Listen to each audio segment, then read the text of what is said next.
شما به وسیله قدرت تفکر و بعد انرژیتان می توانید به آنچه که دوست دارید دست یابید.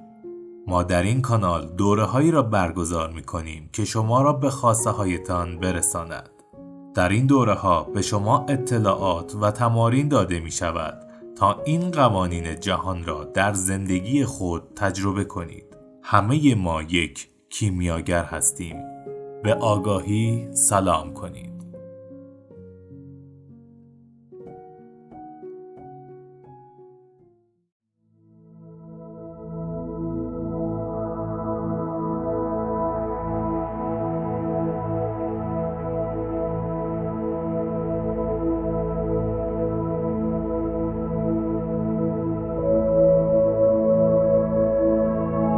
به نام خالق جهان هستی، سلام، من کیان هستم و به ادامه دوره رایگان کیمیاگران آگاهی خیلی خوش اومدید. ما در جلسات گذشته اینکه ارتعاش چیه و چگونه ارسال میشه صحبت کردیم و برای اینکه بتونیم به خواسته هامون برسیم 3 ویدیو جداگانه در رابطه با اینکه چجوری میتونیم جذب ثروت داشته باشیم، جذب روابط عالی داشته باشیم و جذب سلامتی داشته باشیم ویدیو پر کردیم و داخل کانال قرار دادیم. در اصل تا اینجا اومدیم صحبت کردیم که باید برای اینکه به خواسته هاتون برسید و اتفاقات مثبت براتون رخ بده باید ارتعاشتون رو مثبت کنید. اما یکی از موضوعات بسیار مهم در این قوانین بی‌توجهیه. بی‌توجهی هم هنره. شما باید هنر بی‌توجهی داشته باشید. بی‌توجهی به چی؟ به چیزهایی که دوست ندارید، به ناخواسته هاتونه، به اتفاقای بدی که رخ میده باید یاد بگیرید بی‌توجه باشید. ما در دنیای فیزیکیمون یاد گرفتیم که سم نخوریم، سیانور نخوریم. اگر سم و سیانور بخوریم میمیریم. اما میایم چیکار میکنیم؟ سم رو وارد بعد روحانیمون میکنیم، سم رو وارد بعد انرژیمون میکنیم. مثلا ما درآمد عالی میخوایم، قدرت خرید عالی میخوایم، میریم در رابطه با بحران اقتصادی میخونیم، در رابطه با ورشکستگی آدم ها میخونیم، میبینیم، میشنویم، پای غر زدن آدم ها میشینیم. و شما وقتی که عادت کرده باشید که پای حرفهای منفی آدم ها بشینید، این ترک کردن این عادت بسیار میتونه براتون سخت باشه. شما روابط عالی میخواید، میرید در رابطه با تلاقی ها میخونید، با اینکه آدم ها چقدر با هم بدن میخونید، توجه میکنید و ارتعاشش رو ارسال میکنید. و همچنین در رابطه با سلامتی میرید میخونید که چه بیماری هایی اومده، این بیماریه چقدر میتونه خطرناک باشه. شما برای اینکه سریعتر به خواسته هاتون برسی باید این عادت توجه به اتفاقات منفی رو ترک کنید. ما تا اینجا یاد گرفتیم که ارتعاش مثبت ارسال کنیم. حالا تو این جلسه باید یاد بگیریم بی‌توجهی کنیم، بی‌توجه باشیم به چیزهایی که دوست نداریم. چه چیزهایی باعث میشه که ما ارتعاش منفی ارسال کنیم؟ بدترینشون که همیشه من در رابطه باهاش صحبت میکنم اخبار گوش دادن. فرقی نداره اخبار چه شبکه‌ای رو ببینید، شما هر وقت اخبار میبینید ارتعاشات منفی ارسال میکنید. جنگ، خونریزی. تا حالا دیدید مثلا بیان بگن اخبار خوب؟ یعنی خبرهای خوب شاید بگم مثلا از 100% 1% باشه، ولی 99% اخبارها همش در رابطه با مسائل منفی. ما میگیم که شما وقتی میرید اخبار بحران اقتصادی رو میخونید دارید شرک می‌ورزید.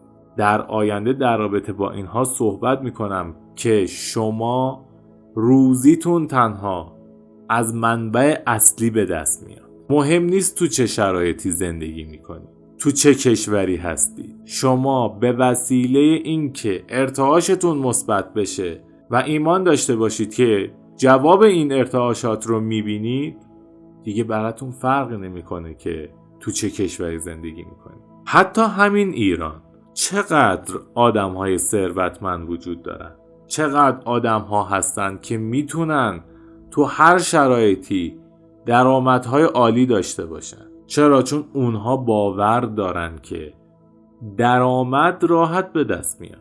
هر شرایطی هم میخواد باشه، بحرانی باشه، جنگی باشه، نمیدونم هر چیزی که میخواد، هر چیزی که فکرش بکنید باشه، شما ارتعاشتون مثبت باشه، اینها تو زندگیتون دخالت داده نمیشود. شما اگر به این باور رسیده باشید که افزایش قیمت دلار توی زندگیتون تأثیر داره، مطمئن باشید که توی زندگیتون تأثیر میذاره. شما روابط عالی میخواید، دوست دارید که هر جا برید احترام و عزت داشته باشید، هر جا برید محبوب دلها باشید، برید در رابطه با این که مثلا آدم ها بدن و بی‌وفا هستن و خیانت زیاد شده باشه، شما به اون خواسته ها نمیرسید. شما این رو میخواید ولی میرید توجهاتتون رو میبرید این سمت منفی و گلگی میکنیم که چرا آدم ها انقدر بد شدن و بی‌وفا هستن. توی سریال ها و فیلم هایی هم که میبینید خیلی دقت کنید. متاسفانه فیلم ها و سریال های خوب خیلی کم هستن، خیلی کم هستن و تعدادشون انگشت شمار هستن. وقتی شما یک سریالی میبینید که راحت به هم خیانت میکنن تو یک مثلا محیط خانوادگی، خب شما دارید ارتعاش این رو ارسال میکنید. شما باید دیگه جلوی این ورودی هاتون رو بگیرید. آهنگ های غمگین دیگه نباید گوش بدید. آهنگ هایی که پر از غم و درد و شکست عشقی و خیانت و نمیدونم دوری و این چیزها هست، وقتی میرید در رابطه با اینها گوش میدید، ارتعاشش رو ارسال میکنید، اینها رو وارد زندگیتون میکنید. باید هنر بی‌توجهی رو یاد بگیرید و زمانی هم که میایید ترک عادت کنید، ذهن شما مقاومت میکنه. چرا؟ چون شما دیگه عادت کردید دیگه. نمیتونید عادتتون رو بذارید کنار به همین راحتی. اینجا باید دیگه آگاهانه حواستون به ضمیر ناخودآگاهتون باشه. گفتم یکی از قوی ترین تمارین حرف زدنه. شما وقتی میخواید فکر و خیال نیاد سمتتون، را برید صحبت کنید که مثلا آدم ها خیلی خوبن، خیلی بامرامن، مثلا بگردید ببینید مثلا تو رانندگی حتی طرف راهنما میزنه میپیچه، مثلا اون آدم رو تحسین کنید، بگید این آدمه چقدر خوب بود که مثلا راهنما زد پیچید، یا مثلا یکی به یکی خوبی میکنه به اون توجه کنید، در رابطه باش حرف بزنید به صورت آگاهانه در مورد سلامتی، در مورد نمیدونم ثروت، فلان شخصی رو میشناسید که خوب پول در میاره، در رابطه با اون صحبت کنید که بگید اون آدمه چقدر راحت میتونه مثلا بره توی یه فروشگاه خرید کنه، کارت بکشه بیاد بیرون. شما وقتی آگاهانه میاید هی صحبت میکنید، در اصل دارید پاکسازی انجام میدید. نذارید که توی سکوت فکر و خیال بیاد سمتتون.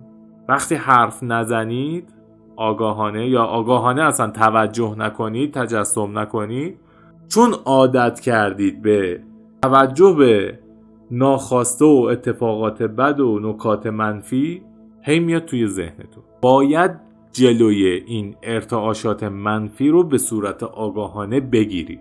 شاید همین الان تو یک محیطی زندگی میکنید که باب دلتون نیست، هیچ اشکالی نداره. یاد بگیرید هرس نخورید، هرس و جوش نزنید، کمتر توجه کنید. شما حتی کمتر توجه کنید کمتر ارتعاشش رو ارسال میکنید. برید توی تنهایی خودتون بشینید ارتعاش مثبت بدید. من حالا در جلسه آینده این مبحث رو تکمیل میکنم، یعنی یه جلسه دیگه هم میسازم تکمیلی هنر بی‌توجهی 1 و این مبحث رو بیشتر بازش میکنم.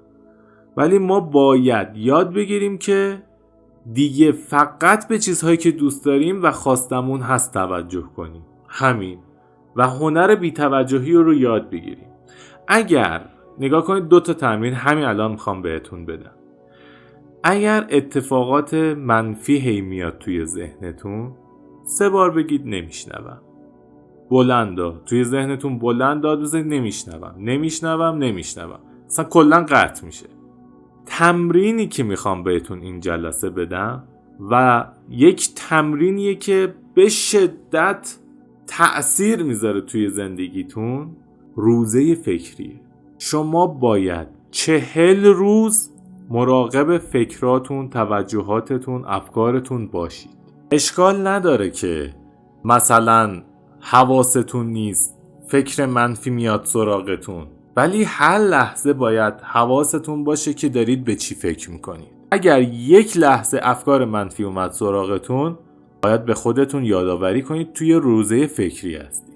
ولی اگر یک لحظه آگاه شدید که دارید غر میزنید، توجهاتتون منفیه، افکار منفی بهتون راه پیدا کرده، بذارید یه لحظه ادامه دار بشه، شما این روزه رو باختید. باید برید از روز اول. باید 40 روز روزه فکری بگیرید. فقط به نکات مثبت توجه کنید، به خواسته ها توجه کنید، به دنیای زیبا توجه کنید. برید تمارین رو که بهتون دادم مجدد گوش بدید، انجام بدید تو این 40 روز تا نتیجه ای رو ببینید بعد 40 روز که باورتون نمیشه که همه چی قدرت تفکر شماست، همه چی ذهن شماست، همه چی بعد روحانی شماست، همه چی بعد انرژی شماست. یک جلسه دیگه هم قراره در رابطه با این هنر بی‌توجهی ساخته بشه. تا جلسه بعدی شما رو به خدای بزرگ میسپارم. خدا نگهدارتون. علی کیان.